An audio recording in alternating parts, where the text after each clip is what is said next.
Did you know that a woman tried to live as a man for 2 years and aborted the mission after 18 months? You heard correctly, guys. She got a taste of how it is to live as a man, and it wasn't an easy task, as she confessed. This woman was Nora Vincent, and after this experiment, she wrote a book called Self-Made Man: One Woman's Year Disguised as a Man. I quote the book's description in Amazon, her take on just how hard it is to be a man, even in a man's world.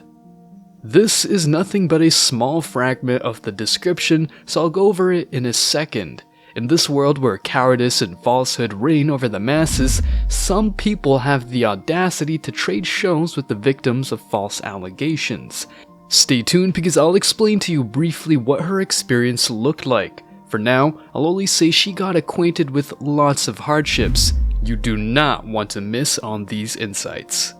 But before we go deeper, let me share the comment of the day. Shout out to Stephen Hart. He said, "Because I decided to go on my own path 21 years ago after a crappy divorce and have no children, people assume that I'm gay or a weirdo. I'm now 53 and have everything sorted. I'm not a millionaire, but I have a good quality lifestyle with no debt. They, on the other hand, are in very fragile marriages with credit card debt. I would rather be me. Of course, over the years there have been a few women who have tried to reel me in, and I've ignored their advances. In the last 12 months there have been 2 women who are divorced, over 40, and have kids in tow trying to get my attention. Thanks to my awakening 21 years ago, I'm not going to fall for the trap these women set to secure a retirement plan by taking me to the cleaners when enough time has lapsed." Steven, you're absolutely right. I love how you dodged those women and avoided all the trouble since it wasn't your first rodeo. So, congratulations, and I hope you stay happy. Please don't forget to reach out to us by email to claim your $5. As usual, guys, I will pick one comment from each video. It may be the funniest, the most liked, or one that touched me, so don't forget to leave a comment and you may be our next winner. Now, back to the video.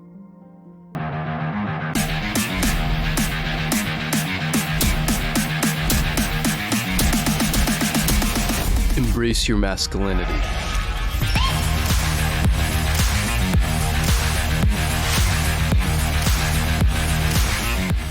Given all the political correctness, propaganda, and hate towards the masculine sex, most men are not willing to get their feet wet in the dating marketplace.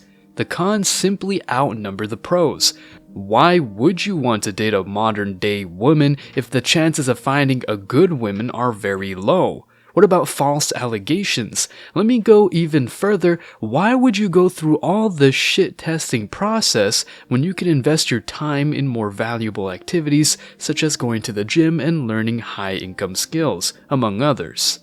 Many men are joining the MGTOW community because here they find peace of mind and a supportive group of men that encourages self-growth and a generous amount of independence from detrimental narratives. The societal ideas of getting married, getting a stable job, and going to college are no longer beneficial in most cases, let alone a path to happiness. The idea of waiting for your turn to get a certain chick is just so annoying that men are not even willing to wait in the line. Men become MGTOWs for various reasons, including tough breakups and bad experiences with women. Now, let's address one interesting case, which is the main topic of today's video. Even though it's hard for women to accept how privileged they are, especially in the Western world, some women realize it and even voice their opinions against the status quo. In other words, while political correctness tyranny is far from being removed, some exceptional individuals go against it and say what the masses are afraid to say. In this case, the idea is quite simple. Men have harder lives than women. Before any girl runs her mouth, this doesn't mean women have easy lives because that's not the case. Some women do endure extreme difficulties. Having said that, let's see what Nora did. She was a woman who disguised herself as a man for 2 years. As a consequence, she did everything in her power to look as manly as possible. She got her hair cut, used makeup and masculine clothes to look like a man, and judging by the pictures online, she did a decent job. Take a look. She acted as manly as possible to go through the same and similar things that many men will go through. Therefore, she approached women and asked them out for dates. She realized that life as a man is not easy at all, so she ended her experiment 6 months before completing the 2 years. After that time frame, she started disliking women, which is surprising because she was lesbian, for the way she was being treated. She lived firsthand the rejection men deal with daily. This 18-month period helped her appreciate the privileges she had as a woman in the Western world. The book she wrote describes how she joined a bowling team, took a high-octane sales job, went on dates with women and men, visited strip clubs, and more. She even took a look at life in a monastery and a men's therapy group. If you go to the review section, you'll find users saying the book is impartial towards the two sexes, male friendship is superior to any female friendship she's experienced, etc. You can go online to see documentaries on how she got ready to act as a man, all the work put into it, etc., but that's a different discussion. What does matter is how she concluded that life as a man is not easy. Chances are you came across some feminist that says that men are not necessary or even call them good for nothing or useless or, men are trash. This kind of woman fantasizes about a woman-only world because she says that's a better option. In this case, I often come up with a very simple argument, which is indeed an unforgettable life lesson. Here we go.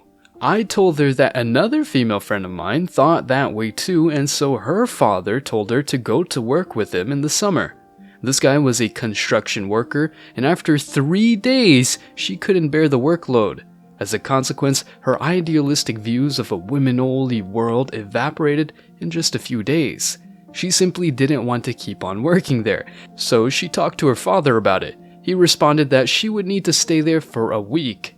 After that difficult time of hard work, she couldn't understand how these men can work in those conditions. Her feminism got fucked as she realized how stupid it is to talk about male privileges. Now, this girl is not a feminist anymore, and she mocks every feminist who comes up with stupid arguments about how useless men are. The conclusion is very simple.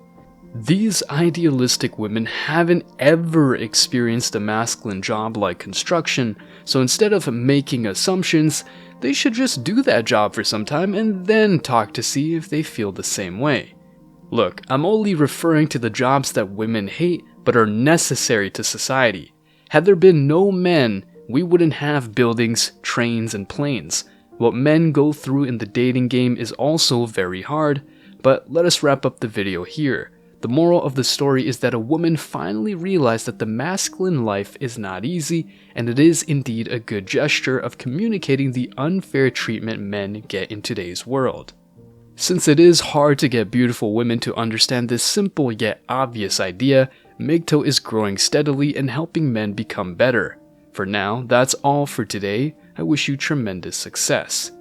Now it's your turn. What do you think? Have you ever heard these insights? And most importantly, have you ever heard about this experiment? Let me know your thoughts in the comment section below. Remember that if you leave the best comment, you will get $5. Thank you so much for watching. If you found this video useful, hit the like and subscribe buttons, ring the notification bell so you don't miss out on future uploads, drop a comment, and share it. See you in the next video. Till next time.